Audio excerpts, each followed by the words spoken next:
देखो, इंसान नेचुरल रूप से शाकाहारी है या मांसाहारी। ये इंटरनेट पर सबसे ज्यादा बहस वाला एक टॉपिक में से एक है। एक तरफ वो लोग हैं जो कहते हैं कि हमारे दांत शिकारियों जैसे नहीं है, इसलिए हम शाकाहारी हैं, और दूसरी तरफ वो तबका है जो कहता है कि हमारे जो पूर्वज थे शिकार करते थे, इसलिए मांस खाना हमारा नेचर है। लेकिन देखो, इस सोशल मीडिया की शोर शराबे वाली बहस से अलग विज्ञान क्या कहता है, बायोलॉजी और एवोल्यूशन के पास इसका क्या जवाब है, ये ढूंढते हैं आज। देखो, आज के इस वीडियो में हम किसी भी इमोशनल या मान्यताओं की नहीं बल्कि ठोस वैज्ञानिक तथ्यों की बात करेंगे और समझेंगे कि इंसान का शरीर असल में किस तरह के फूड के लिए डिजाइन हुआ है। देखो, सबसे पहले इंसान के बॉडी को एक मशीन की तरह देखते हैं, मशीन की तरह। जब आप किसी जानवर के दांत, उसकी आंत देखते हैं तो आप बता सकते हो कि वो क्या खाता है। सब शाकाहारी जानवरों में जैसे हिरण के दांत चपटे होते हैं ताकि वो पत्तों को पी सके। उनकी आंतें बहुत लंबी होती हैं और उनके पास कई पेट होते हैं ताकि वो पौधों में पाए जाने वाले सेलुलोज को पचा सके। दूसरी तरफ शेर या बाघ जैसे मांसाहारी जानवरों के दांत नुकीले होते हैं ताकि क्या होता है, वो मांस फाड़ सके, और उनकी आंतें बहुत छोटी होती हैं ताकि मांस शरीर में सड़ने से पहले पचकर बाहर निकल जाए। अब आप देखो, इंसान को देखो, हमारे पास दोनों का मिक्सचर है।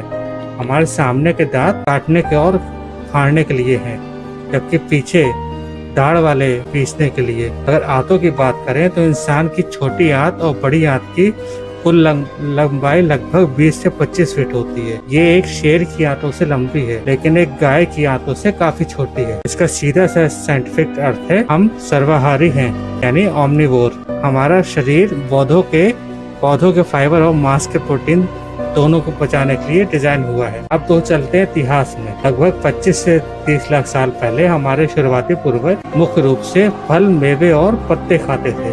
वो पूरी तरीके से वेजिटेरियन थे। लेकिन फिर एक बहुत बड़ा बदलाव आया, क्लाइमेट चेंज। जंगल कम होने लगे और घास के मैदान बढ़ने लगे। फल कम हो गए, तब हमारे पूर्वजों ने शिकार करना शुरू किया। देखो, हार्वर्ड यूनिवर्सिटी के एवोल्यूशनरी बायोलॉजिस्ट के मुताबिक जब इंसान ने आग का आविष्कार किया और मीट को पकाकर खाना शुरू किया तो एवोल्यूशन का सबसे बड़ा जादू हुआ। कच्चे पौधों को पचाने में शरीर की बहुत सारी ऊर्जा खर्च होती थी, लेकिन पके हुए मीट ने हमारे शरीर को एक कैलोरी बम दिया। पचने में कम ऊर्जा लगी और एक्स्ट्रा ऊर्जा का इस्तेमाल कहाँ हुआ, हमारे दिमाग को बड़ा करने में और तेज चलाने में। देखो, फैक्ट तो ये है कि पिछले 20 लाख सालों में इंसानों के दिमाग का आकार लगभग 3 गुना बढ़ गया है, और वैज्ञानिक मानते हैं कि आहार में पके हुए मांस का शामिल होना इसका एक बहुत बड़ा कारण था। देखो, अब सवाल ये उठता है, तो क्या इसका मतलब हमें मांस ही खाना चाहिए? इसका जवाब हमारी बॉडी की कमियों में छुपा है। देखो, इंसान का शरीर विटामिन सी खुद नहीं बना सकता, जो कि बिल्लियां या कुत्ते बना लेते हैं। विटामिन सी हमें सिर्फ पौधों यानी खट्टे फलों से मिलता है, यानी हमें पौधों की सख्त जरूरत है, वरना हम स्कर्वी जैसी बीमारी से मर जाएंगे। दूसरी तरफ है, इंसान के नर्वस सिस्टम और खून के लिए विटामिन B12 बहुत जरूरी है, और नेचुरल रूप से विटामिन B12 किसी भी पौधे में नहीं पाया जाता। ये केवल पशु उत्पादों या जैसे दूध, अंडे, मांस में मिलता है। ये फिर से साबित करता है कि नेचर ने हमें एक ऐसी प्रजाति बनाया है जिसे जिंदा रहने के लिए दोनों चीजों पर निर्भर रहना था। तो कंक्लूजन क्या निकलता है?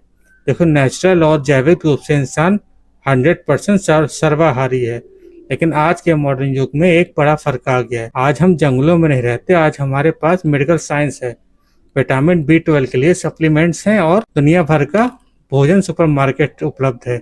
इसलिए एवोल्यूशनल ने हमें सर्वाहारी जरूर बनाया, लेकिन आज साइंस ने हमें ये आज़ादी दी है कि हम बिना मांस खाए भी पूरी तरह स्वस्थ जीवन जी सकते हैं। देखो, आज आप क्या खाते हैं ये आपकी बायोलॉजी से ज्यादा आपकी पर्सनल चॉइस है। आपके नैतिक मूल्यों और पर्यावरण के प्रति आपकी सोच पर निर्भर करता है। देखो, आप इस बारे में क्या सोचते हैं, या आपका कोई डाउट हो, हमें अपना फीडबैक जरूर दीजिएगा। आपको ये इन्फॉर्मेशन कैसी लगी हमें जरूर बताइएगा।